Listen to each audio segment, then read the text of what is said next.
This channel does not promote any violent, harmful, or illegal activities. All content provided by this channel is meant for an educational purpose only. নাবালিকাকে যৌন হেনস্থার অভিযোগে উত্তাল হয়ে উঠল দমদমের সাপুইপাড়া এলাকা। প্রতিবেশী নাবালিকাকে বাড়ি নিয়ে গিয়ে যৌন হেনস্থার অভিযুক্ত প্রাক্তন তৃণমূল কাউন্সিলর জলিল মণ্ডলের ঘনিষ্ঠ ওই প্রাক্তন কাউন্সিলর অভিযুক্তকে পালিয়ে যেতে সাহায্য করেছে বলে অভিযোগ। আমাদের প্রতিনিধি রঞ্জিত রয়েছেন আমাদের সঙ্গে। রঞ্জিত, ঠিক কি অভিযোগ উঠে আসছে?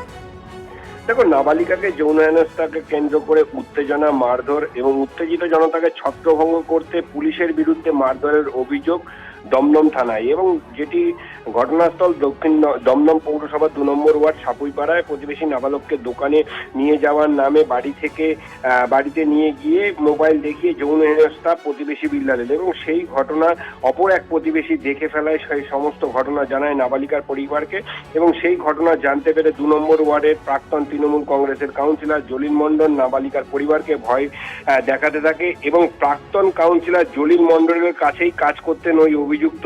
পাশাপাশি অভিযুক্তকে পালিয়ে যেতে সাহায্য করেছিল ওই কাউন্সিলর। এরপরেই গতকাল রাতে পরিবারের পক্ষ থেকে থানায় গিয়ে এই লিখিত অভিযোগ দায়ের করে। এই বর্বরোচিত ঘটনার প্রতিবাদ জানিয়ে কিন্তু উপস্থিত হয় থানার বিজেপির বিধায়ক, দমদমের বিজেপি বিধায়ক অরিজিৎ বক্সি, এবং প্রাক্তন কাউন্সিলরকে গ্রেপ্তারের দাবি করেন। এরপরে পুলিশ গিয়ে যখন প্রাক্তন কাউন্সিলর জলিল মণ্ডল এবং তার ছেলে নবাব মণ্ডলকে যখন আটক করে থানায় নিয়ে আসে, সেই সময় উত্তেজিত জনতা থানার মধ্যে পুলিশের সামনেই মারধর করার চেষ্টা করে এই জলিল মণ্ডলকে, এবং পুলিশ উত্তেজিত জনতাকে ছত্রভঙ্গ করে কয়েকজনকে মারধর করার অভিযোগ পুলিশের। একাধিক কিন্তু অভিযোগ উঠে আসছে। ধন্যবাদ তোমাকে। ও বিল্লাল মেয়েকে নিয়ে গেছে, বলছি দোকানে দিয়ে যাচ্ছি বলে নিয়ে গেছে। আমি সারাদিন থাকি না, রান্না করিনি।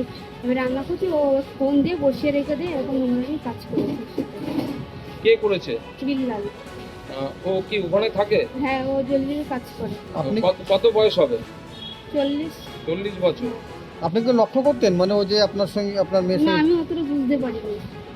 আচ্ছা, বাচ্চা মেয়েটার এখনো পর্যন্ত মেডিকেল হয়নি, যেটার জন্য এসেছে তার বাড়ির লোক, সেটাকে আগে করতে দাও। তারপর যদি এরকম কোনো ঘটনা যেগুলো হয়েছে সেগুলো আমরা তারপরে দেখব। আগে বাচ্চা মেয়েটার অবস্থাটা দেখো। আমাদের লোক আইন কেউ হাতে তুলে নিও না, আইন কেউ হাতে তুলে নিও না। দাঁড়াও, যে নোংরামি করেছে আর যারা নোংরামিকে মদত দিয়েছে আগে তাদের বিরুদ্ধে অ্যাকশন নিতে দাও। তারপর যদি কোনো পুলিশ কোনো রকম বাড়াবাড়ি কিছু করে থাকে, সেটা সমস্ত কিছু এখানে সিসিটিভি মোড়া রয়েছে, সেটা দেখা যাবে।